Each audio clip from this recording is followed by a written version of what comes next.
আসসালামু আলাইকুম pro cricket fans. দর্শক, বাংলাদেশ যুক্তরাষ্ট্রের বিপক্ষে প্রথম টি-20 ম্যাচের শুরুতে যুক্তরাষ্ট্র টস জিতে বোলিং করার সিদ্ধান্ত নেয়। আর বাংলাদেশ ব্যাটিং করতে নেমে শুরুটা মোটেও ভালো হয়নি, কেননা আবারও ব্যর্থ হয়েছেন লিটন কুমার দাস। 15 বলে তিনি করেছেন 14 রান এবং পরবর্তীতে সৌম্য সরকারও কিন্তু ফিরে গেছেন 13 বলে 20 রান করে। সবচেয়ে অবাক হয়েছি নাজমুল হোসেন শান্তর ব্যাটিং দেখে, তিনি 11 বলে মাত্র 3 রান করে ফিরে গেছেন। তবে এত কিছুর মাঝে ঘটে গেছে এক অপ্রত্যাশিত ঘটনা, সেটি হলো সাকিব আল হাসান কিন্তু আজকে রান আউট হয়েছেন। মূলত 12তম ওভারে দ্বিতীয় বলের ঘটনা সেটি।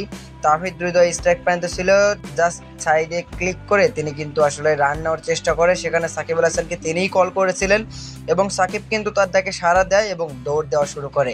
কিন্তু ক্রিজের মাঝখানে যাওয়া পর্যন্ত কিন্তু সাকিব আল হাসানকে তাহিদ হৃদয় থামিয়ে দেয় এবং শেষ পর্যন্ত কিন্তু সাকিব আল হাসান ওখানেই দাঁড়িয়ে পড়ে। এবং ওখানে দাঁড়িয়ে পড়ার পর তিনি জানতেন যে তিনি ফিরে গেলেও আর রান আউট থেকে বাঁচতে পারবেন না, কেননা বলারের হাতে আর স্টাম্প তিনি ভেঙে দিয়েছেন। আর তারপরে কিন্তু বাংলাদেশ আরও একটা উইকেট হারায়, যেটা ছিল অনেকটা হতাশাজনক। আর তারপরে শেষ হয় সাকিব আল হাসানের ইনিংস। সাকিব আল হাসান খেলেন 12 বলে 6 রানের একটা ইনিংস।